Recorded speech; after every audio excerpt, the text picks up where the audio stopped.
This is a Fox News special presentation.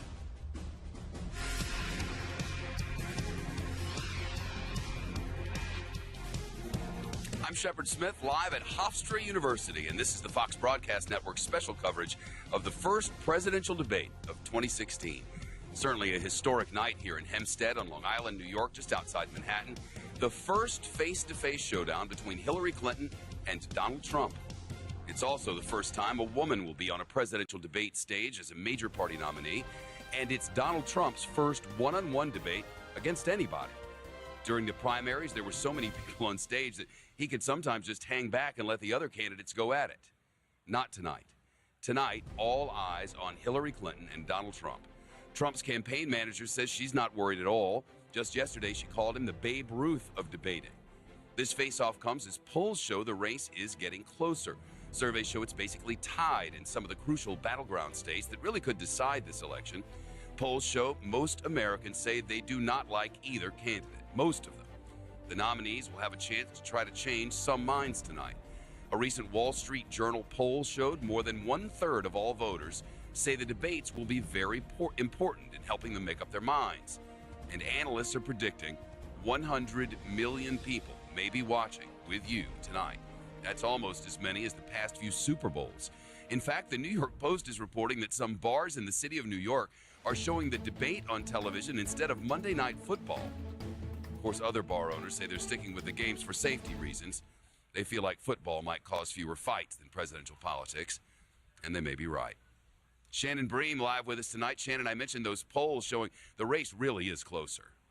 Yeah, Shepard, the candidates go into tonight's debate with the polls tighter than ever, which means what happens on the stage tonight could have a real impact on this race for the White House. A brand new poll from Quinnipiac shows a virtual dead heat. Hillary Clinton at 44%, Donald Trump at 43%. That's among likely voters viewed as the most reliable polling group. There's also a new poll from Bloomberg in which Trump leads Clinton 43% to 41%. Finally, the Monmouth poll gives Clinton the edge with 46% to Trump's 42%. In all three of those polls, Libertarian nominee Gary Johnson pulls a significant 8%. Though analysts are always skeptical about third-party voters actually showing up on Election Day.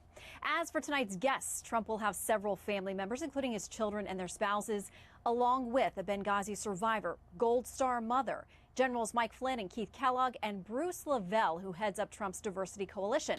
Bobby Knight has also been spotted on the scene as a Trump surrogate.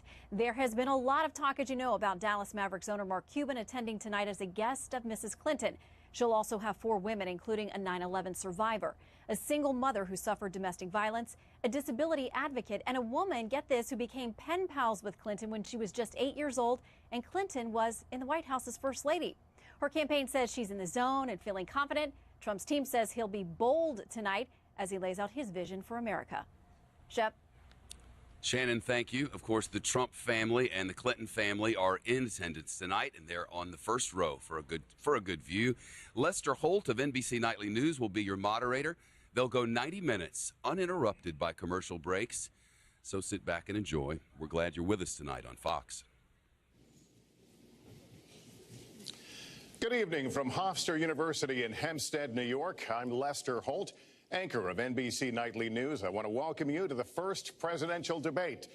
The participants tonight are Donald Trump and Hillary Clinton. This debate is sponsored by the Commission on Presidential Debates, a nonpartisan, nonprofit organization. The commission drafted tonight's format, and the rules have been agreed to by the campaigns. The 90-minute debate is divided into 6 segments, each 50 minutes long. We'll explore 3 topic areas tonight: achieving prosperity, America's direction, and securing America. At the start of each segment, I will ask the same lead-off question to both candidates, and they will each have up to 2 minutes to respond. From that point until the end of the segment, we'll have an open discussion. The questions are mine and have not been shared with the commission or the campaigns. The audience here in the room has agreed to remain silent so that we can focus on what the candidates are saying. I will invite you to applaud, however, at this moment as we welcome the candidates. Democratic nominee for President of the United States, Hillary Clinton, and Republican nominee for President of the United States, Donald J. Trump.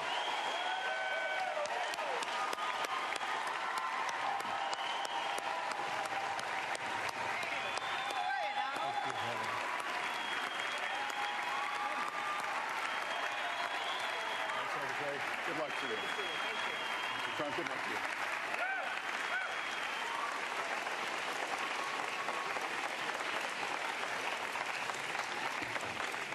you. Well, I don't expect us to cover all the issues of this campaign tonight, but I remind everyone there are 2 more presidential debates scheduled. We are going to focus on many of the issues that voters tell us are most important, and we're going to press for specifics. I am honored to have this role, but this evening belongs to the candidates and just as important to the American people. Candidates, we look forward to hearing you articulate your policies and your positions, as well as your visions and your values. So, let's begin. We're calling this opening segment Achieving Prosperity, and central to that is jobs. There are 2 economic realities in America today. There's been a record 6 straight years of job growth, and new census numbers show incomes have increased at a record rate after years of stagnation. However, income inequality remains significant, and nearly half of Americans are living paycheck to paycheck. Beginning with you, Secretary Clinton, why are you a better choice than your opponent to create the kinds of jobs that will put more money into the pockets of American workers? Well, thank you, Lester, and thanks to Hofstra for hosting us. The central question in this election is really what kind of country we want to be and what kind of future we'll build together. Today is my granddaughter's 2nd birthday, so I think about this a lot. First, we have to build an economy that works for everyone, not just those at the top. That means we need new jobs, good jobs, with rising incomes. I want us to invest in you. I want us to invest in your future. That means jobs in infrastructure, in advanced manufacturing, in innovation and technology, clean renewable energy, and small business, because most of the new jobs will come from small business. We also have to make the economy fairer. That starts with raising the national minimum wage and also guarantee, finally, equal pay for women's work. I also want to see more companies do profit sharing. If you help create the profits, you should be able to share in them, not just the executives at the top. And I want us to do more to support people who are struggling to balance family and work. I've heard from so many of you about the difficult choices you face and the stresses that you're under. So let's have paid family leave, earned sick days. Let's be sure we have affordable child care and debt-free college. How are we going to do it? We're going to do it by having the wealthy pay their fair share and close the corporate loopholes. Finally, we tonight are on the stage together, Donald Trump and I. Donald, it's good to be with you. We're going to have a debate where we are talking about the important issues facing our country. You have to judge us. Who can shoulder the immense, awesome responsibilities of the presidency? Who can put into action the plans that will make your life better? I hope that I will be able to earn your vote on November 8th. Secretary Clinton, thank you. Mr. Trump, the same question to you. It's about putting money, more money, into the pockets of American workers. You have up to 2 minutes. Thank you, Lester. Our jobs are fleeing the country. They're going to Mexico. They're going to many other countries. You look at what China is doing to our country in terms of making our product. They're devaluing their currency, and there's nobody in our government to fight them. And we have a very good fight, and we have a winning fight, because they're using our country as a piggy bank to rebuild China, and many other countries are doing the same thing. So we're losing our good jobs, so many of them. When you look at what's happening in Mexico, a friend of mine who builds plants said it's the 8th wonder of the world. They're building some of the biggest plants anywhere in the world, some of the most sophisticated, some of the best plants. With the United States, as he said, not so much. So Ford is leaving. You see that, their small car division leaving. Thousands of jobs, leaving Michigan, leaving Ohio. They're all leaving, and we can't allow it to happen anymore. As far as child care is concerned and so many other things, I think Hillary and I agree on that. We probably disagree a little bit as to numbers and amounts and what we're going to do, but perhaps we'll be talking about that later.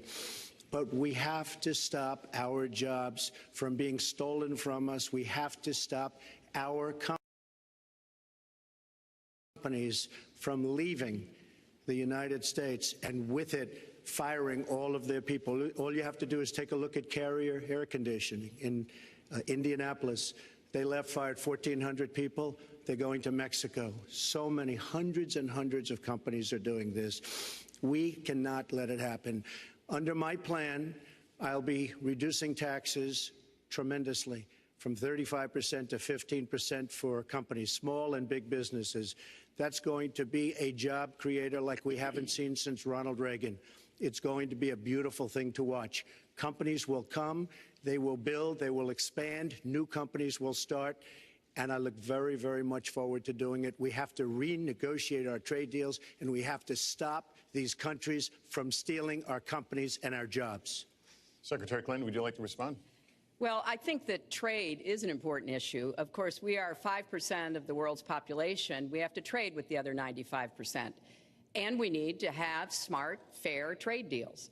We also, though, need to have a tax system that rewards work and not just financial transactions. And the kind of plan that Donald has put forth would be trickle-down economics all over again. In fact, it would be the most extreme version, the biggest tax cuts for the top percent of the people in this country than we've ever had. I call it trumped up trickle-down, because that's exactly what it would be. That is not how we grow the economy. We just have a different view about what's best for growing the economy, how we make investments that will actually produce jobs and rising incomes. I think we come at it from somewhat different perspectives. I understand that. You know, Donald was very fortunate in his life, and that's all to his benefit. He started his business with $14 million borrowed from his father, and he really believes that the more you help wealthy people, the better off we'll be, and that everything will work out from there. I don't buy that. I have a different experience. My father was a small businessman. He worked really hard. He printed drapery fabrics on long tables where he pulled out those fabrics and he went down with a silk screen and dumped the paint in and took the squeegee and kept going. And so what I believe is the more we can do for the middle class, the more we can invest in you, your education, your skills, your future, the better we will be off and the better we'll grow. That's the kind of economy I want us to see again. Let me follow up with Mr. Trump if I can. You've talked about creating 25 million jobs, and you've promised to bring back millions of jobs for Americans. How are you going to bring back the industries that have left this country for cheaper labor overseas? How specifically are you going to tell American manufacturers that you have to come back? Well, for one thing, and before we start on that, my father gave me a very small loan in 1975, and I built it into a company that's worth many, many billions of dollars with some of the greatest assets in the world. And I say that only because that's the kind of thinking that our country needs. Our country's in deep trouble. We don't know what we're doing when it comes to devaluations, and all of these countries all over the world, especially China, they're the best ever at it.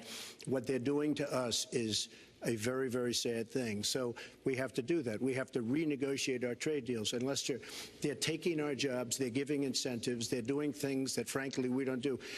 Let me give you the example of Mexico. They have a VAT tax. We're in a different system. When we sell into Mexico, there's a tax. When they sell in, automatic, 16% approximately. When they sell into us, there's no tax. It's a defective agreement.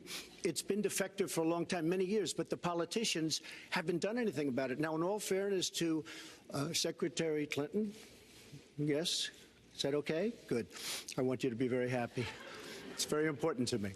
But in all fairness to Secretary Clinton, when she started talking about this, it was really very recently. She's been doing this for 30 years. And why hasn't she made the agreements better? The NAFTA agreement is defective just because of the tax and many other reasons, but just because of the fact. Let me interrupt just a moment. Secretary Clinton and others, politicians, should have been doing this for years, not right now because of the fact that we've created a movement. They should have been doing this for years. What's happened to our jobs and our country and our economy generally is, look, we owe $20 trillion. We cannot do it any longer, Lester. Back to the question, though, how do you specifically bring back jobs, American manufacturers? How do you make them bring the jobs back? Well, the first thing you do is don't let the jobs leave.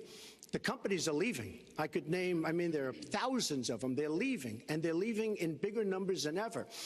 And what you do is you say, fine, you want to go to Mexico or some other country, good luck. We wish you a lot of luck.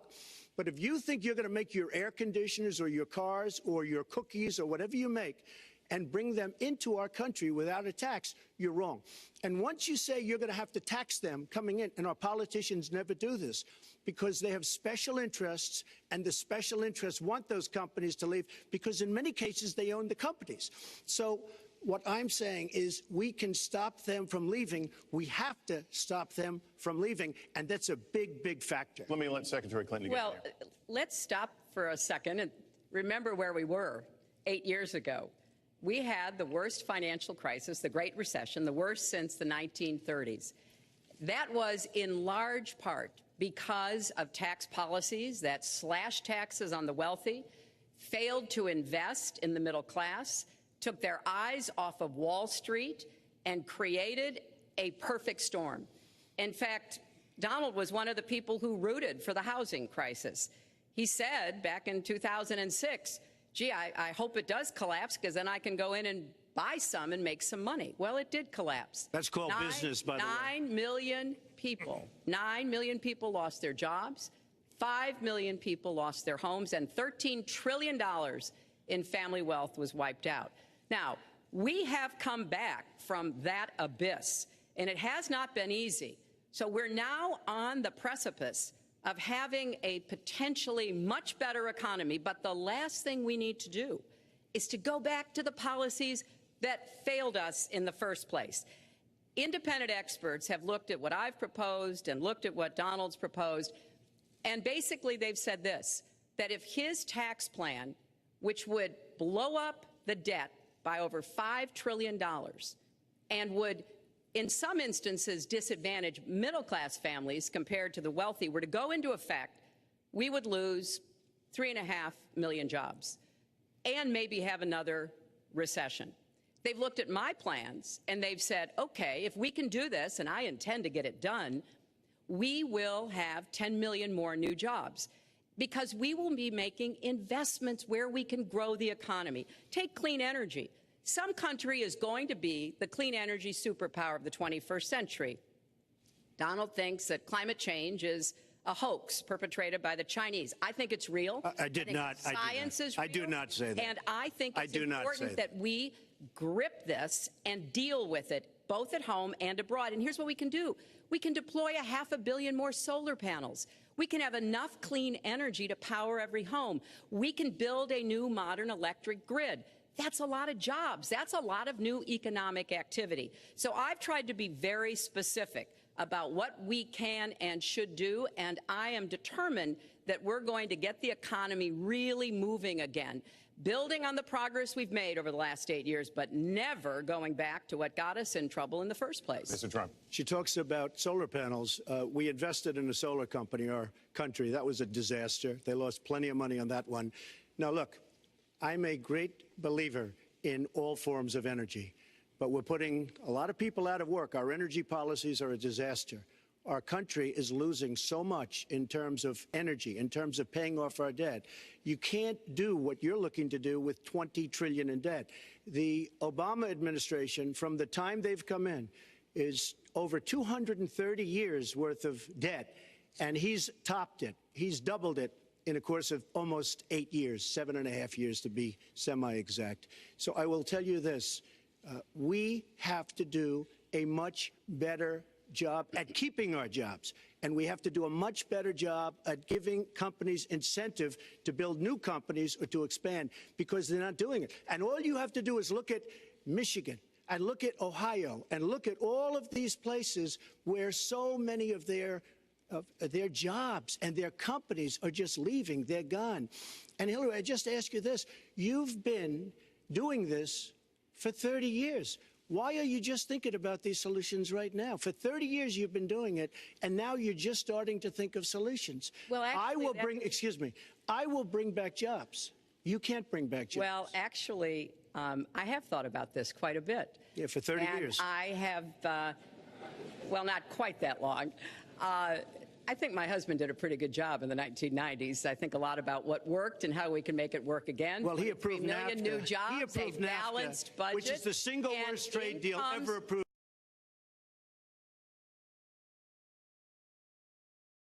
In the 1990s, if we're actually going to look at the facts.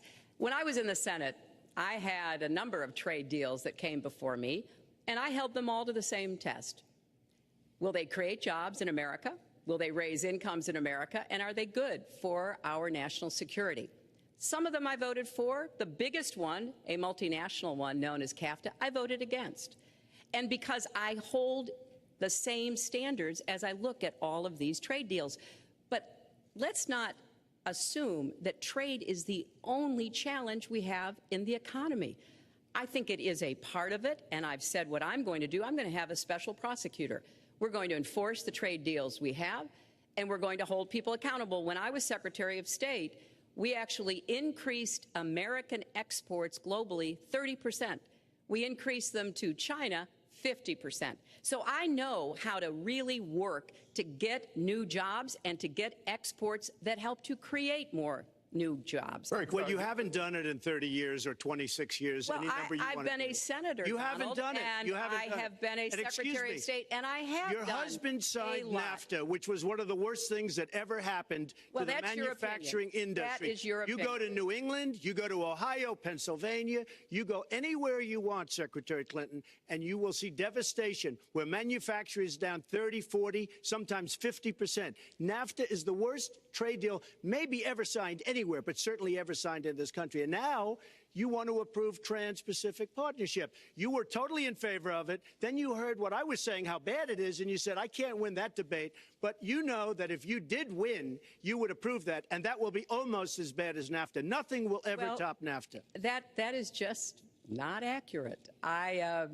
was against it once it was finally negotiated and the terms were laid out. I wrote about that in... You called it the gold standard. Well, I hope... You called it the gold standard of trade deals. You said it's the finest deal you've ever seen. No. And then you heard what I said about it, and all of a sudden you were against it. Well, Donald, I know you live in your own reality, but that is not the facts. The facts are, I did say I hoped it would be a good deal, but when it was negotiated, which I was not responsible for, I concluded it wasn't. I wrote about that. So is it President Obama's fault? Is it President Obama's fault? Even announced. Look, there are Secretary, is it President Obama's fault? There are because he's pushing it. There are different views about what's good for our country, our economy, and our leadership in the world. And I think it's important to look at what we need to do to get the economy going again. That's why I said new jobs with rising incomes, investments, not in more tax cuts that would add $5 trillion to the debt. But you have no plan. Oh, I do. Secretary, in fact, you I have no plan. A book about it. It's called Stronger Together. You can pick it up tomorrow. That's about all you... Folks, at the bookstore or at an airport near you. We're going to move to... But it's because I see this. We need to have strong growth, fair growth, sustained growth. We also have to look at how we help families balance the responsibilities at home and the responsibilities at business. So we have a very robust set of plans, and people who have looked at both of our plans have concluded that mine would create 10 million jobs and yours would lose us 3.5 million jobs and explode You are the going debt, to approve one of the which would biggest tax have cuts a in recession. history. You are going to approve one of the biggest tax increases in history. You are going to drive business out. Your regulations are a disaster, and you're going to increase regulations all over the place. And by the way, my tax cut is the biggest since Ronald Reagan. I'm very proud of it. It will create tremendous numbers of new jobs. But regulations, you are going to regulate these businesses out of existence. When I go around, Lester, I tell you this, I've been all over. And when I go around, despite the tax cut, the things that business and people like the most is the fact that I'm cutting regulation. You have regulations on top of regulations, and new companies cannot form, and old companies are going out of business, and you want to increase the regulations and make them even worse. I'm going to cut regulations, but I'm going to cut taxes big league, and you're going to raise taxes big league. End of story. Let me get you to pause right there, because we're going to move into the next segment. We're going to talk taxes. That can't be left Please to stand. take 30 seconds. Then we're I going to go kind on. of assumed that there would be a lot of these charges and claims. And so we have taken the homepage of my website, HillaryClinton.com, and we've turned it into a fact checker. So if you want to see in real time what the facts are, please go and take a look. Because and take a look at mine also, and you'll see. Not add a penny to the debt. and your plans would add $5 trillion to the debt. What I have proposed would cut regulations and streamline them for small businesses. What I have proposed would be paid for by raising taxes on the wealthy because they have made all the gains in the economy. And I think it's time that the wealthy and corporations paid their fair share to support this country. You just opened the next segment. Well, look, could I just finish? I think I should. I'm going to give you a chance right here. And you take a look at her website. She's going to raise taxes $1.3 trillion. Mr. Trump, and look at her website. You know what? It's no different than this. She's telling us how to fight ISIS. Just go to her website. She tells you how to fight ISIS on her website. I don't think General Douglas MacArthur would like that too much. The next segment, we're continuing the subject of... Well, at least I have a plan to fight ISIS. No, you're telling the enemy everything you want to do. No, we're not. See, you're telling the enemy everything you want to do. No wonder you've been fighting. No wonder you've been fighting ISIS your entire adult life. Folks, go to the fact checkers, get to work. You are unpacking a lot here, and we're still on the issue of achieving prosperity. And I want to talk about taxes. The fundamental difference between the two of you concerns the wealthy.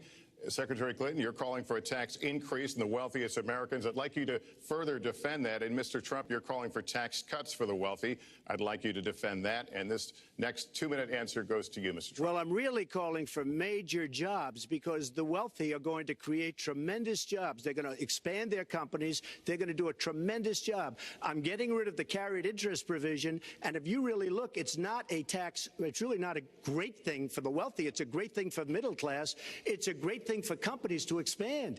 And when these people are going to put billions and billions of dollars into companies, and when they're going to bring $2.5 trillion back from overseas, where they can't bring the money back because politicians like Secretary Clinton won't allow them to bring the money back because the taxes are so onerous and the bureaucratic red tape. So what is so bad? So what they're doing is they're leaving our country, and they're, believe it or not, leaving because taxes are too high and because some of them have lots of money outside of our country, and instead of bringing it back and putting the money to work because they can't work out a deal to, and everybody agrees it should be brought back, instead of that, they're leaving our country to get their money because they can't bring their money back into our country because of bureaucratic red tape, because they can't get together, because we have a president that can't sit them around a table and get them to approve something. And here's the thing. Republicans and Democrats agree that this should be done. $2.5 trillion. I happen to think it's double that. It's probably $5 trillion that we can't bring into our country, Lester. And with a little leadership, you'd get it in here very quickly, and it could be put to use on the inner cities and lots of other things, and it would be beautiful. But we have no leadership. And honestly, that starts with Secretary Clinton. All right, you have 2 minutes on the same question to defend tax increases on the wealthiest Americans, Secretary Clinton. I have a feeling that by the end of this evening, I'm going to be blamed for everything that's ever happened. Why not? Why not? Yeah, why not? You know, just join the debate by saying more crazy things. Now, let me say, there's nothing crazy about not letting our companies bring their money back into their country. This is Secretary Clinton's 2 minutes, please. Yeah, well, let's start the clock again, Lester. We've looked at your tax proposals. I don't see changes in the corporate tax rates or the kinds of proposals you're referring to that would cause the repatriation, bringing back of money that's stranded overseas. I happen to support that. I happen to support that in a way that will actually work to our benefit. But when I look at what you have proposed, you have what is called now the Trump loophole, because it would so advantage you and the business you do. You've proposed an approach that has a $4 billion tax benefit for your family. And when you look at what you are proposing, how much for my family? It is, Lester, as I said, trumped up trickle down. Trickle down did not work. It got us into the mess we were in 2008 and 2009. Slashing taxes on the wealthy hasn't worked, and a lot of really smart, wealthy people know that. And they are saying, hey, we need to do more to make the contributions we should be making